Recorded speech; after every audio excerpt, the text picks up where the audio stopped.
Bienvenue à vous tous qui nous rejoignez. 20h l'événement est donc ce soir intitulé Terrorisme, les sentinelles de la mer. Vous allez découvrir un nouveau docu-news de notre collection, ces films qui vous proposent un reportage longue durée dans l'info du vrai. Et ce soir, Ségolène Chaplin vous emmène sur les traces de ces marins qui nous protègent sur toutes les mers du globe. Ils sécurisent et veillent au loin sur nos ports, nos complexes industriels, mais aussi par exemple le Festival de Cannes. Ils ont une seule angoisse majeure, le détournement d'un bateau de croisière, autrement dit un autre Bataclan sur la mer. Rendez-vous dans 26 minutes avec nos invités, Mohamed Sifaoui et le général Dominique Trinquant. Je vous laisse découvrir Les Sentinelles de la mer, un film de Ségolène Chaplin, Basile Bone et Louis Civil, avec Fabrice Portet. À tout à l'heure.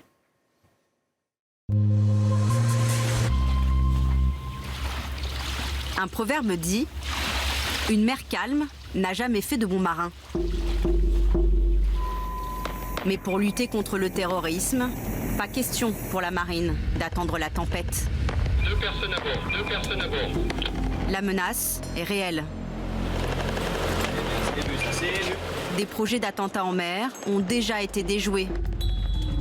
Alors, des militaires scrutent, explorent, protègent les eaux françaises. Dans 5, 4, 3, 2, 1, traverse.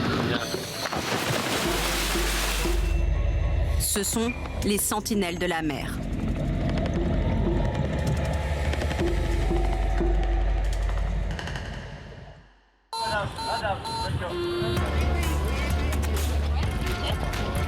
Cannes et son festival.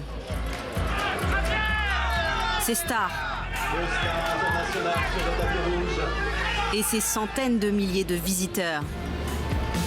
Un rendez-vous international. Une cible pour les terroristes.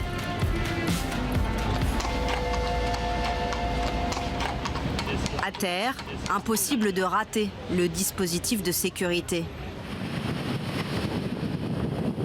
Plus discret en mer, il est tout aussi important. Messieurs, donc tout le monde est présent. J'ai la VSMP, la BSL. Derrière ces sigles, la VCSM. les hommes du commandant Pascal Brun. C'est bon. On attaque le briefing. Donc pour ce matin, de 10h à 12h, je vous donne les zones de navigation. Donc pour la VSMP, ça sera 15, 16, 17. D'accord, VSMP. Et vous êtes en alerte. Tu me gardes une équipe en alerte pendant que vous mangez, prêt à partir aussi. Est-ce qu'il y a des questions? C'est quoi l'enjeu là exactement? La croisette est ici, avec le Festival de Cannes qui est juste là, le palais du festival qui est ici, et nous sommes ici, à peu près, dans le port de Cannes. Voilà. Et toute cette zone donc est contrôlée et sécurisée. La vitesse ici est limitée à 5 nœuds, et la vitesse ici est limitée à 3 nœuds. D'accord ? On a donc des équipes qui sont chargées d'intercepter tout vecteur menaçant qui viendrait du large et qui viendrait sur les plages. Quand vous dites vecteur menaçant, c'est ce que nous, journalistes, on appelle les bateaux suicides. Oui, on peut appeler ça comme ça, tout à fait. Et si une menace est détectée, cette vedette est chargée de l'intercepter. On fait des injonctions, s'il n'y a pas de réponse aux injonctions, à partir de ce moment-là, on considère que l'intéressé vient faire un acte malveillant et on vient intercepter. Après, ça peut être simplement quelqu'un qui a une radio qui est coupée, qui n'écoute pas la radio, mais ça fait rien, on monte le moyen comme si c'était un terroriste, et après, nous, une fois qu'on intercepte le navire, on juge si c'est un terroriste ou pas, quoi. Cet après-midi-là, exercice grandeur nature. Vecteur menaçant, vecteur 57, qui se dirige vers la rade de Cannes. 2 personnes à bord. Il faut arrêter ce Zodiac qui fonce droit sur la croisette.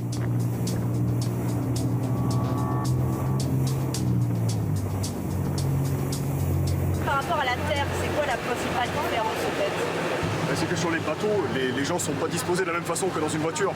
Dans une voiture, on retrouvera toujours le même schéma avec des personnes à l'avant et éventuellement des personnes à l'arrière. Alors que sur un bateau, les gens peuvent être n'importe où et peuvent se cacher, se dissimuler sur un bateau. Cannes, la Coupe du Monde, les feux d'artifice, les moyens sont mis sur ces gros événements. La surveillance est renforcée aussi sur les navires à passagers où vont se presser les touristes tout l'été.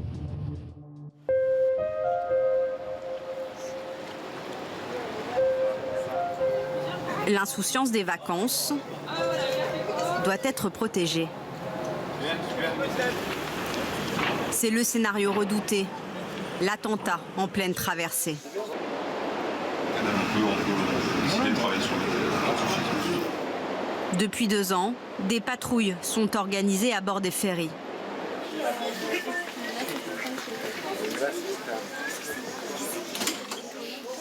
Sur Terre, il faut au maximum 20 minutes aux forces de l'ordre pour intervenir.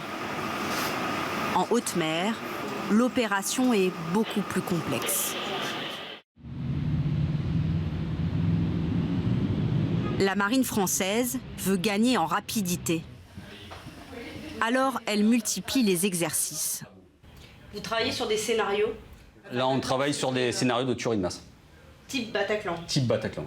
Ce type de scénario, ça implique pour nous un devoir de réactivité qui est accru de manière très importante par rapport à un scénario de prise d'otage, par exemple, où là, le temps est globalement avec nous. On peut négocier. Un scénario de tuerie de masse, le temps est contre nous. Voilà. Simulation d'attentat en haute mer. Pendant l'exercice, 2 faux passagers jouent les victimes.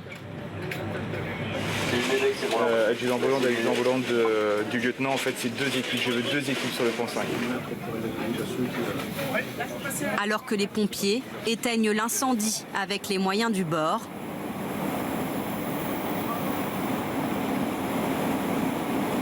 les blessés sont évacués le plus rapidement possible vers les côtes.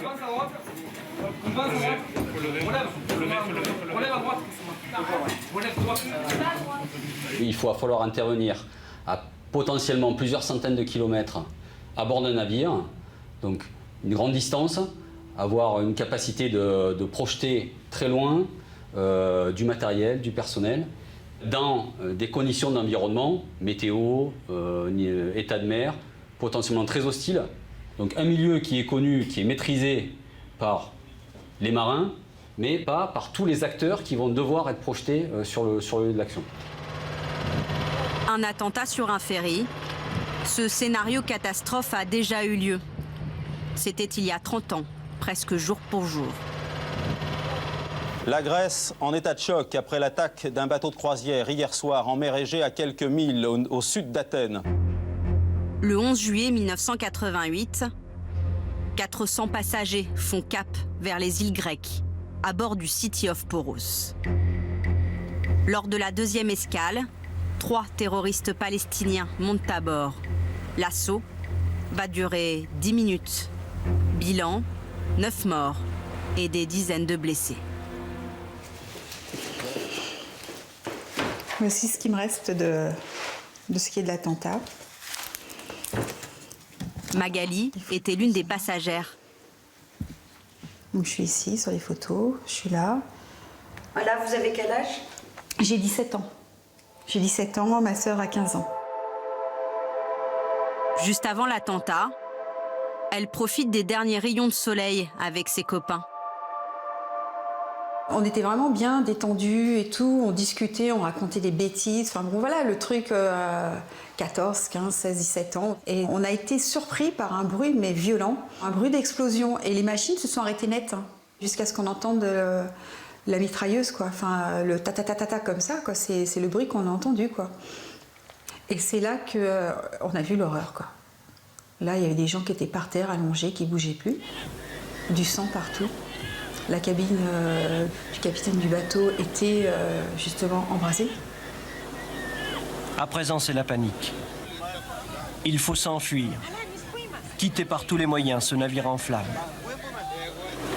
Mais les équipements de secours sont rouillés, les gilets de sauvetage rares. Vous vous dites quoi? Faut que je trouve un gilet de sauvetage? On en cherchait, on en voulait. Et des gens nous disaient qu'il n'y en avait plus, qu'il n'y en avait pas assez pour tout le monde. La seule issue qui restait, c'était les chaloupes. Mais on ne pouvait pas s'en servir puisqu'elles étaient rouillées. Donc c'était pas possible. On ne peut pas sortir, on est piégé, on est pris comme dans une prison. Une seule issue, sauter à l'eau. Il y a des gens qui sautent, mais pour aller où? Enfin, je veux dire, sauter dans l'eau, c'était pour aller où, quoi? On n'avait nulle part où aller, quoi. Juste avant d'être abattu, le commandant de bord a réussi à envoyer in extremis un message de détresse. Sans de SOS, sans de fusée, on était perdus. Quoi qu'il en soit, on était perdus. Je ne vois pas comment on aurait pu nous trouver au milieu de l'eau, avec un bateau qui coulait. S'il n'y avait pas eu cette alerte, je ne vous parlerais peut-être pas aujourd'hui. Peut-être que je ne vous parlerai pas.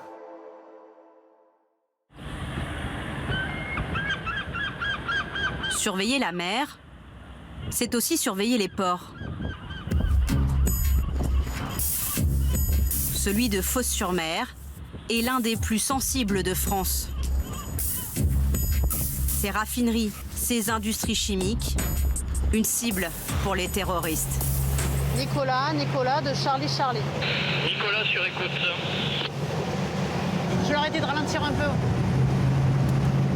Le site est surveillé 24 heures sur 24. Ce que vous voyez à l'horizon, en fait, là, ce sont les cheminées et les dépôts en fait, de chacune des installations portuaires. On vient à protéger ces sites sensibles, dont la plupart sont quand même des usines qui sont classées Seveso. Classé Seveso veut dire particulièrement sensible en raison de la dangerosité de leurs produits.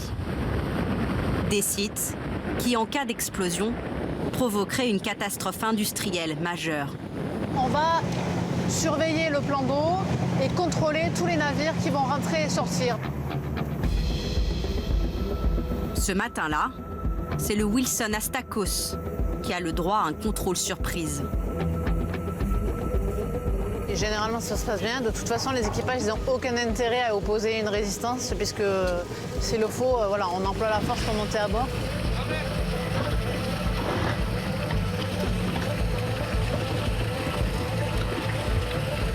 La brigade cynophile est la première à pénétrer dans le navire. Tu attaques, Nico. On passe l'explo d'abord. Il faut laisser Ice et Moustique avoir du flair. Ok, Chief, you can go. C'est moi qui Alors, ça va être exigu. Ouais, tu passes en premier, tu vas au plus loin dans la zone, et après on envoie les feux. Tu restes. Tu restes. On va laisser les pieds. Allez, viens. La grande faculté donc des chiens de recherche, c'est de pouvoir discriminer les odeurs. C'est-à-dire dans un milieu souillé comme actuellement, où il y a des odeurs d'huile, d'essence, de la chaleur, de la ventilation, il est capable de séparer différentes odeurs. Donc il va dissocier l'huile, l'essence et au milieu de toutes ces odeurs, les produits qu'on recherche, en l'occurrence les explosifs. Il est arrivé de trouver des explosifs dans un bateau ? Oui, ça nous est déjà arrivé. Après, je peux pas vous en dire plus. Ice, couché. Tu restes. Une fois Moustique passé, Ice prend le relais. Elle a une autre spécialité. Plutôt la drogue. Voilà, stupéfiants, armes et munitions, billets de banque. Armes et munitions, billets de banque. Voilà, elle fait les trois. Ça va, Ice ?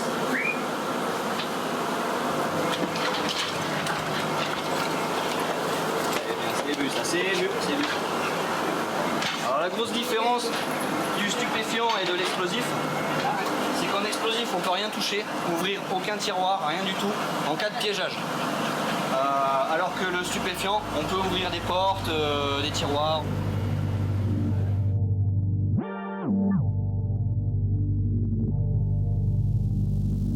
La suite de l'inspection se passe dans le bureau du capitaine. Allez. Vas-y, soyez sérieux. En avant.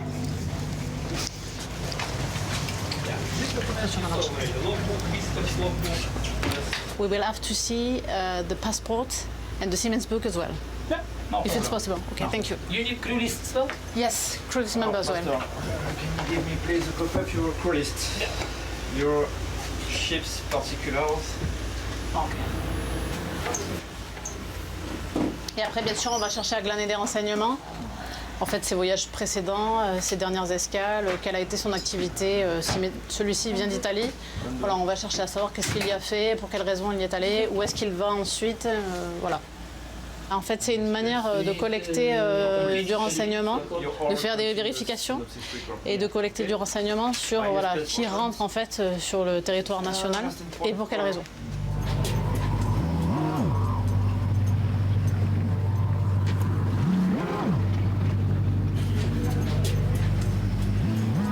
émerger à l'arrière. On va faire un côté tribord jusqu'à l'avant et puis on va revenir sur le côté bâbord. Ces plongeurs sont chargés d'explorer la coque du cargo. Qu'est-ce qui vous est arrivé de trouver déjà sous la coque? Plein de choses. Non, allez, sans rentrer dans le détail, ce qu'on peut trouver communément sur le golfe de Fos et sur ce type de navire, on peut trouver des armes, on peut trouver des ballots, des filets en polypropylène, transport du narcotique, des stupéfiants, on fait de la recherche d'explosifs. Ça, c'est pour le coup, c'est notre fonds de commerce. C'est que prêt? Moi c'est bon. Très bien. Un petit coup de brume dès que c'est bon?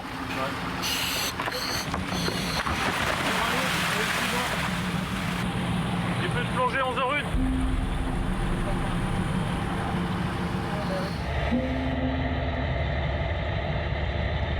RAS. L'inspection ne donne rien. Le Wilson est en règle.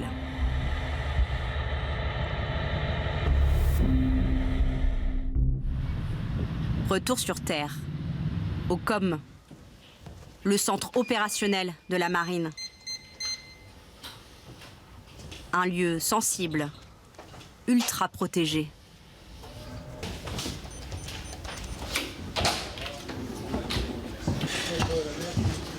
Bonjour messieurs, alors, rien à signer cette nuit? Non? Ok, tout est calme? C'est le point névralgique du dispositif. D'accord. Ici, on surveille 24 heures sur 24 la mer Méditerranée. L'une des 3 mers qui bordent la France avec l'océan Atlantique.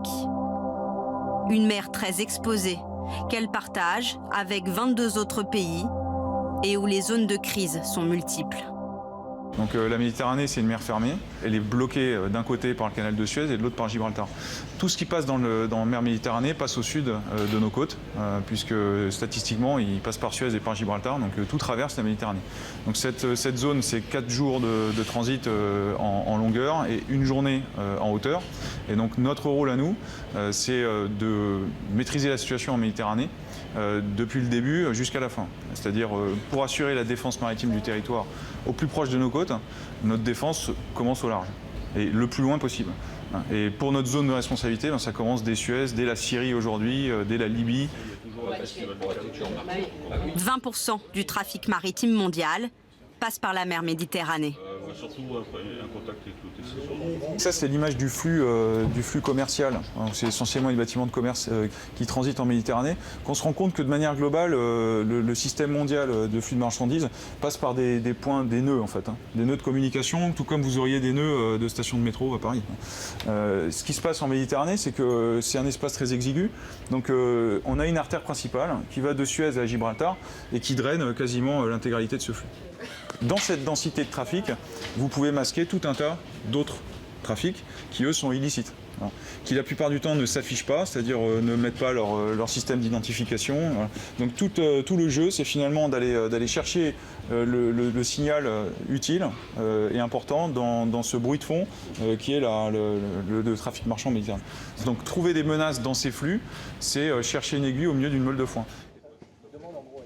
Une surveillance impossible, sans cette aide cruciale qui leur vient du ciel.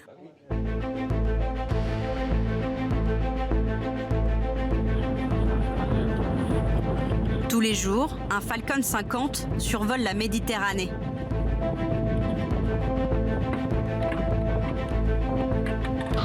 Décollage à 30, très bien, top. 82, top.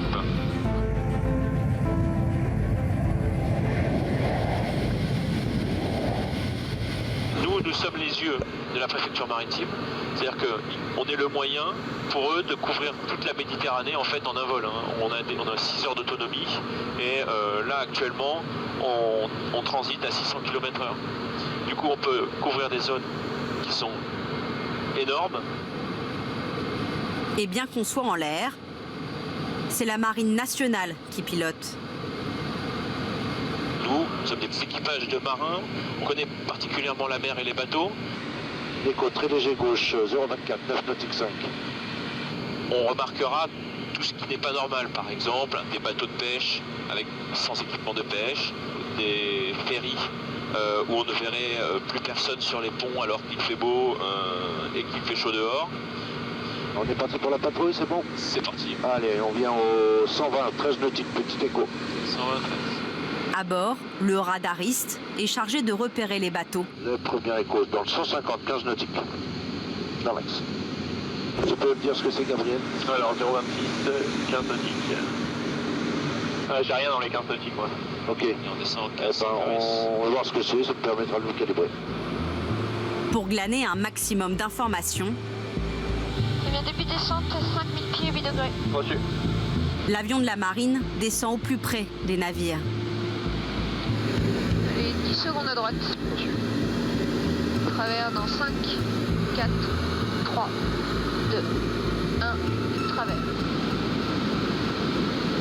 Pas trop vite. Lors d'une passe sur un bateau comme celui-là, donc là c'est ce qu'on appelle un roulier, c'est un navire qui transporte des voitures et des camions. On va chercher à prendre une photo où on voit le bâtiment en entier. Donc là voilà, on pourra éventuellement zoomer dessus pour aller voir si tout est clair à bord. Et ensuite, dans un second temps, on va prendre une deuxième photo du tableau arrière, où là on va pouvoir attraper toutes les informations, donc l'IMO, le nom du bâtiment et son port d'appartenance. Travers. Si des éléments paraissent suspects, la marine entre en contact avec le capitaine du bateau. Who is calling? It's French Navy. I'm calling you. At the back of the ship, we are seeing a cable. What's the cable for? Sir, this fish and line will try fishing. Thank you for your cooperation, sir. C'est toujours intéressant à savoir, les bateaux qui mettent des choses sous-marines à l'eau. Et donc, on peut se demander ce qu'il fait avec. Il nous dit que c'est une ligne de pêche. Ça a la tête d'une ligne de pêche. Mais j'ai quand même posé la question pour savoir comment est-ce qu'il allait me répondre, quoi. S'il allait se cacher, s'il allait la rentrer, et si ce bateau-là traîne dans des endroits qui sont sensibles pour nos sous-marins, ben au moins on aura récupéré cette information. Dans 5, 4, 3, 2, 1, travers. Et après on remontera, on prendra un cap pour 3,55 pour longer la côte corse. Rien d'autre d'intéressant pour l'instant.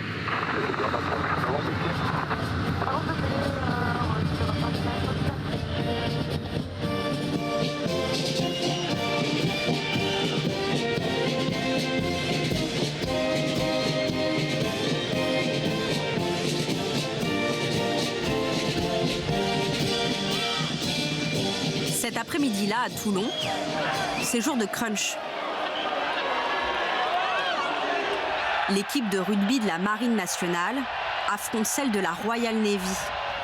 Les Anglais, eux aussi lourdement touchés par le terrorisme.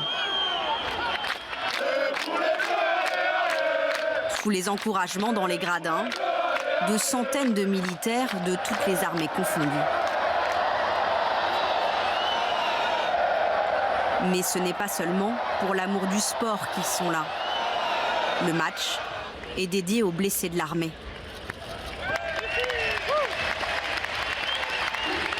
Des hommes engagés pour combattre le terrorisme sur le sol français et à l'étranger.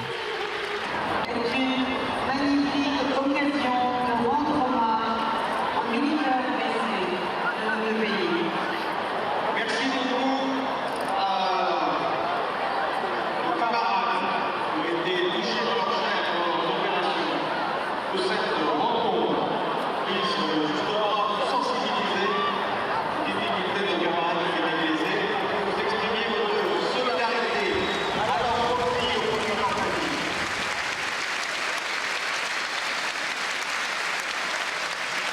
Un stade, debout en leur honneur.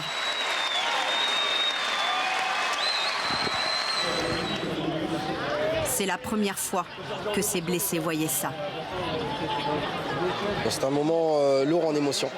Moi personnellement en tout cas je sais que j'ai versé une larme parce que avoir la reconnaissance comme ça de quasiment tout un stade, c'est énorme. Ils se lèvent, ils applaudissent. Waouh! Ça fait vraiment plaisir en fait de se sentir soutenu. En fait, j'avais connu ça, mais plus aux États-Unis. Vraiment, eux, c'est assez souvent qu'ils mettent en valeur leurs blessés avant les grandes manifestations. Et c'est pareil, c'est des standing ovations. Chez nous, ça se fait pas vraiment. Et là, le fait d'avoir un stade complet qui se lève, c'est beaucoup d'émotions. Vous, ça vous fait quoi d'avoir potentiellement failli perdre votre vie pour cette cause-là ? Moi, je regrette absolument pas ce que j'ai fait. Et si c'était à faire, je referais pareil. Même sachant que j'allais perdre une jambe. Parce que moi, je me suis engagé pour ça, pour défendre les citoyens français, donc que ce soit sur le territoire national ou à l'extérieur. Et donc j'estime que j'ai fait mon boulot, donc je regrette pas ce que j'ai fait. Aucun regret. L'engagement de ces militaires reste intact. Même si aujourd'hui, ils sont eux-mêmes particulièrement ciblés par les terroristes. Depuis les attentats de Paris, ils ont d'ailleurs reçu comme consigne de ne plus porter leur uniforme en dehors de leur service.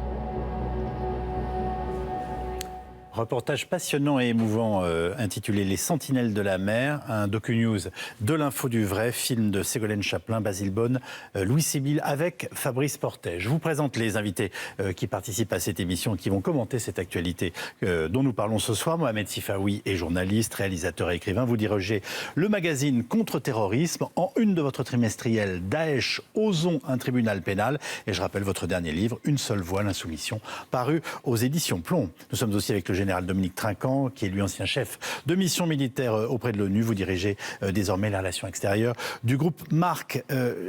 Ils nous le disent et je pense qu'ils étaient embarrassés de devoir en parler, mais c'est la réalité et nous devons en parler ce soir. Un Bataclan sur la mer, finalement, c'est la grande angoisse aujourd'hui de ces marins qui surveillent nos bateaux de croisière, nos côtes, nos sites industriels. Vous les comprenez ? Oui, je les comprends tout à fait. On a montré l'exemple qui s'est déroulé il y a 30 ans. Le City of Poros. Sur un finalement petit bateau. Oui. Quand on voit les bateaux de croisière d'aujourd'hui, à quelques milliers de passagers, milliers de personnes qui sont dessus, il est évident que c'est une menace considérable et qu'il y a des mesures importantes à prendre pour la protection des gens qui vont en croisière. Et lorsqu'on voyait les images qui se passent sous l'eau, sur l'eau, au-dessus de l'eau, il faut penser, parce que nos citoyens voient beaucoup Sentinelles dans les rues de Paris, mais ça, ils ne le voient pas tellement. Non. De même qu'ils ne voient pas les pilotes prêts à décoller pour intercepter un avion s'il arrivait. Je veux dire que le dispositif de sûreté qui existait avant les attentats, il faut bien s'en rappeler, donc tout cet entraînement vient de longue date, mais aujourd'hui, bien sûr, qui est renforcé, et avec des événements comme Cannes ou d'autres événements, bien sûr, ils sont très développé. Ce qui est extraordinaire, c'est la multiplicité des missions qui sont les leurs. Des bateaux de commerce en passant par la surveillance de Cannes, sans oublier des plages tout simplement pendant l'été qui peuvent être un objectif. C'est extrêmement varié et important. Et donc ça veut dire aussi que potentiellement les dangers sont extrêmement nombreux. Bien sûr, et en plus là on a montré qu'une partie des côtes métropolitaines de la Méditerranée, il y a les côtes métropolitaines atlantiques, mer du Nord, et la Manche. Mais je rappelle que la surface maritime française est considérable. Nouvelle-Calédonie, Réunion, Antilles, Tahiti, c'est absolument considérable. Et donc ce que vous voyez là est multiplié dans des zones parfois très dangereuses comme dans les Antilles où le trafic de drogue est quelque chose d'extrêmement important, où la coopération avec la marine américaine est d'ailleurs essentielle. Multiplié par autant de départements et de territoires d'outre-mer. Est-ce que nous sommes des cibles aussi sur ce pourtour ? Pour Daesh. Alors, je crois que les forces de sécurité réagissent par rapport à la réalité, et je souligne la réalité de la menace. Et cette réalité de la menace, comment nous la connaissons ? Nous la connaissons à travers la littérature des groupes terroristes depuis une trentaine d'années. Que dit-elle, cette littérature ? Elle dit clairement, depuis l'époque Ben Laden jusqu'à Daesh, frappez-les en tout lieu et en tout temps. Frappez-les, c'est-à-dire ceux qu'ils appellent les mécréants, ça a été formalisé par une fatwa en février 1998, autorisant le meurtre des Juifs et des croisés, je cite. Donc, depuis, évidemment, ça a été complété notamment par El-Baghdadi et ses sbires, qui ont rajouté une simplification, si j'ose dire, parce qu'on était dans une sophistication à l'époque d'Al-Qaïda, et Daesh s'est permis une simplification. la doctrine est la même, sauf que Daesh a rajouté en tout temps et en tout lieu, et avec tous les moyens. Alors, qu'est-ce qu'on voit ? On voit que la mouvance djihadiste, moi je dépasse le cadre de Daesh parce que ce n'est pas une question de dénomination. La menace, elle est djihadiste. Quelle que soit la dénomination, ça peut être Boko Haram, ça peut être Al-Qaïda au Maghreb islamique, ça peut être Al-Qaïda en péninsule arabique, ça peut être Daesh, ça peut être les Shabab somaliens, etc. Donc les forces de sécurité doivent être mobilisées sur cette réalité multirisque. La mouvance terroriste a frappé dans les airs, à travers les attentats du 11 septembre, les détournements, etc. Les tentatives dont on a peu parlé, parce qu'on les a oubliées depuis le début des années 2000. Elle a frappé en mer. Effectivement, on a cité dans ce documentaire la mouvance palestinienne qui avait frappé en Grèce, mais on a oublié l'USS Cole, qui est un navire de la marine américaine qui a été frappé sur le port d'Aden en 2000, c'est-à-dire une année avant les attentats du 11 septembre. On oublie les opérations qui sont menées par les Shabab somaliens notamment, et il y a effectivement les attentats sur terre qui peuvent prendre aujourd'hui des je dirais, formes diverses et variées. Mais pour finir, au-delà de cette recherche de sophistication auquel il faut faire face, aujourd'hui, il faut qu'on intègre dans notre doctrine antiterroriste la réalité de la simplification. C'est-à-dire que, oui, il faut faire attention à un Zodiac qui serait bourré d'explosifs et qui serait amené à viser une cible militaire ou civile, mais il faut faire attention aussi à l'imprévisible, c'est-à-dire le type qui sort avec son couteau dans la rue et qui va cibler soit les forces de sécurité, soit les citoyens. Et donc sur n'importe quelle plage ? Et donc, on a dit à un moment, pardonnez-moi, mais que les plages naturistes, par exemple, pouvaient être une cible parce qu'elles dérangent dans tous les sens du terme. Enfin, on ne pourra plus y aller alors. Non, mais vous avez raison, il faut qu'on puisse en sourire absolument. Mais en fait, il ne faut pas oublier qu'il y a eu un attentat sanglant à Sousse. Ce sont des modes opératoires qu'on oublie parce que ce sont des modes opératoires qui ont été à Sousse en Tunisie. Ce sont des modes opératoires que la doxa parisienne oublie souvent, enfin une partie, parce qu'on est obnubilé sur... Il faut voir la chose de manière générale. Et de manière globale, ce qui a été fait ailleurs peut être reproduit en France. Donc l'attentat sur une plage, oui, parce que ça a été dit. Mais moi, je ne vais pas rentrer dans le détail. Je vous rappelle juste ce que je viens de dire, en tout temps et en tout lieu. Ça veut dire qu'il n'y a absolument auquel lieu qui peut être sanctuarisé aujourd'hui. En ce moment, on est obnubilé par la question des migrants qui est en train de faire péter toute l'Europe sur le plan des angoisses, de la montée du populisme et de l'extrême droite dans la plupart des pays d'Europe. On en a beaucoup parlé dans l'Info du Vrai dans nos dernières émissions.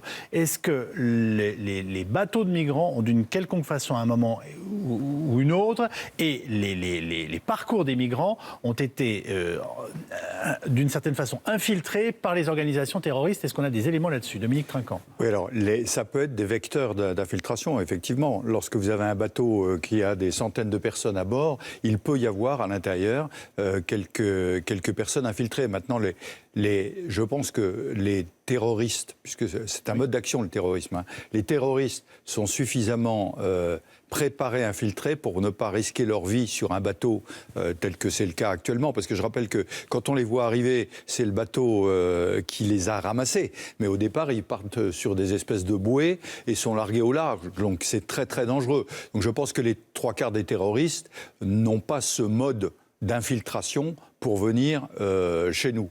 Le deuxième point qu'il faut retenir aussi, c'est que si vous voulez, il y a un changement de nature. Le califat au Levant attirait beaucoup de combattants pour combattre au Moyen-Orient. Maintenant que le califat a été particulièrement détruit, enfin, je veux dire qu'il n'y a plus d'entité territoriale, il a moins d'attirance. Et donc, les djihadistes, eux, ont intérêt à rester sur notre territoire pour commettre leurs méfaits sur notre territoire, plutôt que d'aller en Syrie. Mohamed Sifawi.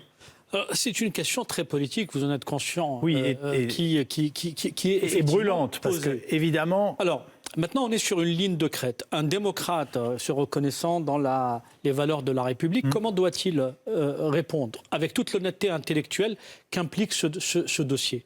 Oui, il y a une volonté, je dirais, manifeste de la part des organisations terroristes d'infiltrer. Mais le risque est là, c'est-à-dire en infiltrant, ils piègent sur le plan opérationnel. Il pourrait vous envoyer des tueurs, mais il piège sur le plan politique, puisque en lançant même et en faisant comprendre qu'ils le feraient, parce qu'ils l'ont dit. Ils l'ont dit. Hein. Ils l'ont dit. Le fait de faire savoir, ça veut dire qu'il y a aussi une idée ou une arrière-pensée derrière tout ça. C'est de diviser les sociétés démocratiques sur la perception à l'égard de l'étranger. Et de ce point de vue, la montée du populisme est un élément qui est capitalisé politiquement, si j'ose dire, par les organisations terroristes. Parce que le fait de vouloir, comme on entend dans certains discours, en sachant qu'il y aurait un terroriste potentiellement sur un bateau, on ne fait pas couler le bateau. Je ne sais pas si vous voulez, si vous voyez ce que je veux dire. Bien sûr, oui. Et c'est là où il y a une ligne de crête où il faut être très nuancé. Oui, il y a une réalité. Mais pour autant, il n'y a pas de mélange à faire. Parmi ces migrants, il y a de vrais réfugiés. Et c'est la majorité, et ça, il ne faut pas l'oublier. Boko Haram vient de faire une trentaine de morts avec une opération suicide de gamines de 6 ou 7 ans. On a retrouvé leur corps parce que les têtes avaient été décapitées au moment où elles se sont fait exploser. C'est-à-dire qu'ils sont capables d'envoyer des petites filles de 6 ou 7 ans se faire exploser au milieu d'un marché. Ça veut donc dire qu'il n'y aura aucune limite aux violences et à la nature des violences qui peuvent avoir lieu. J'ai 2 observations. Il n'y a aucune limite, c'est du nihilisme pur et dur. Mais je dirais au-delà. Vous connaissez mon discours par rapport au substrat idéologique, c'est-à-dire à l'islam politique et ce qu'il porte. Je n'ai jamais été complaisant. Mais là, par exemple, ce que fait Boko Haram est contraire au corpus idéologique des mouvances extrémistes, islamistes les plus virulentes. C'est-à-dire, on trouve ça dans aucun texte islamiste. Faut-il le rappeler? Donc, en fait, ce sont qui, ces gens-là? Ce sont des ignorants qui s'expriment au nom de l'islam, mais admettons qu'ils s'expriment au nom de l'islamisme, même l'islamisme le plus dur, le plus virulent, interdit l'utilisation de personnes non pubères, parce que je ne parle pas en termes de minorité, ça n'existait pas dans leur doctrine du 7e siècle, donc non pubères, pour faire des attentats. Les mineurs sont interdits de combat. Et donc ça, toute la mouvance, je dirais, salafiste, djihadiste, puriste, le sait. Donc à quoi obéissent-ils ? J'en sais rien. Général Trinquant, je m'arrête un instant sur la seule Méditerranée. Est-ce que vous estimez aujourd'hui que nos forces sont assez aguerries et assez nombreuses? On les a vues, c'était passionnant ce reportage, et on voit des gens motivés au travail, concernés, qui risquent leur vie, mais il y a un avion. Voilà, c'est une évidence que ça n'est pas suffisant, et on se dit, est-ce qu'on est assez protégé, notamment par ces marins qui sont dans les airs aussi pour protéger tous nos sites et vérifier ce qui se passe absolument partout? Alors, assez aguerris, oui, assez nombreux, on ne l'est jamais assez. En revanche, le reportage montrait les éléments français. Oui. Il faut savoir que dans la Méditerranée, il y a une interconnexion entre les marines italiennes, espagnoles, les marines européennes, qui ont, d'abord, il y a des programmes européens, des opérations européennes qui sont en Méditerranée. Il y a une opération de l'OTAN en plus, qui se superpose. Et il y a surtout, quand vous voyez les images, radar, en fait, qui représentent la physionomie de la Méditerranée, c'est une interconnexion des systèmes européens. Donc, si vous voulez... Mais ils boulonnent ensemble, réellement, quand on... Non, bien sûr. Il n'y a pas quelque chose de plus difficile que de faire travailler 2 militaires ensemble, hein. Enfin, non. Si vous pensez le contraire, dites-le nous. Oui, enfin. Non. Je pense qu'il y a d'énormes efforts. Il y a d'énormes efforts qui ont été mis en place par les marines autour de la Méditerranée pour travailler ensemble.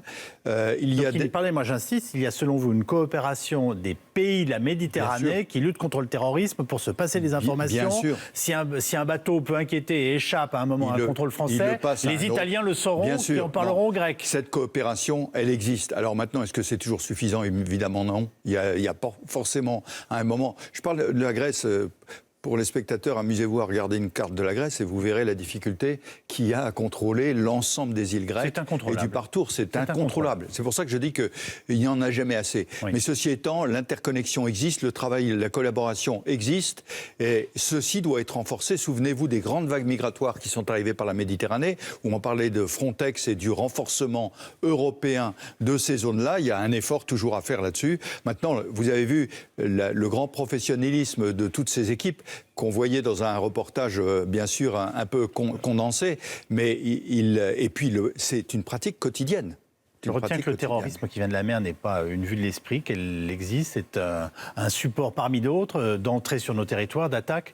Est-ce que le temps des vacances, qui est un temps de plaisir pour les Français, hormis les problèmes de grève qu'on évoquait dans la première partie de l'émission, actualise ces questions en 2 temps ? Oui, bien sûr, parce que là aussi, la volonté, le terrorisme, c'est de faire peur. de tuer et de faire peur. Que peut-il y avoir de plus dramatique que des gens en train de se baigner sur le bord d'une plage et d'avoir un massacre sur la plage? Et garder une plage, c'est extrêmement difficile.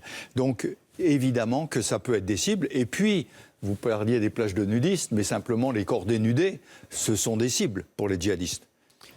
Oui, enfin, pour les groupes terroristes, c'est intéressant, je dirais, de casser et de saper le moral des sociétés qu'ils ciblent. Et il y a aussi autre chose, c'est que pendant les vacances, vous avez des lieux de convivialité. Et on sait que ce sont des gens, de toute façon, qui s'attaquent au rire, à l'humanité, à la vie, à la bonne humeur. Au bonheur de vie. Au bonheur, etc. Donc on l'a vu, le feu d'artifice à Nice, le Bataclan, des terrasses de café, enfin, tous ces lieux qui ont été ciblés jusque-là. Attentats dans des boîtes de nuit en Asie. Aux États-Unis, en Asie du Sud-Est. On a parlé de Sousse en Tunisie, une plage, etc. Moi, je ne souhaiterais pas, je dirais, distinguer une cible plus qu'une autre. Il faut donner des principes généraux. Le principe général, c'est là où on est aujourd'hui, citoyens responsables, nous devons être vigilants et conscients, tout en étant apaisés sur la réalité d'une menace qui va durer malheureusement encore pendant une génération. Un bateau qui fonce Force 9 sur un site industriel comme Fos-sur-Mer, on l'a vu tout à l'heure avec nos marins, la consigne c'est, après la première sommation, on tire. Oui, bien sûr. Bien sûr. Il y a des mesures qui sont prises, c'est ce qu'on appelle les règles d'engagement. Sur des sites aussi sensibles que les sites Seveso, c'est une réaction immédiate qui doit détruire, bien sûr, celui qui vient, que ce soit des bateaux ou des avions, un ULM. C'est le même cas. Donc tous ces militaires qu'on a vus sont extrêmement aguerris et sont préparés à faire la guerre. Bien sûr, bien sûr.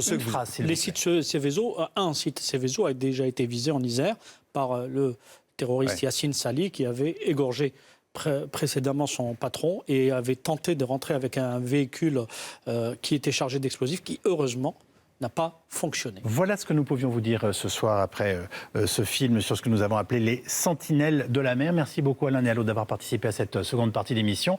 Dans un instant, 20h la culture et une jeune comédienne française qui connaît d'ores et déjà une carrière internationale. Lola Bessis est notamment à l'affiche de la nouvelle série australienne de Canal+. On la retrouve dans un instant.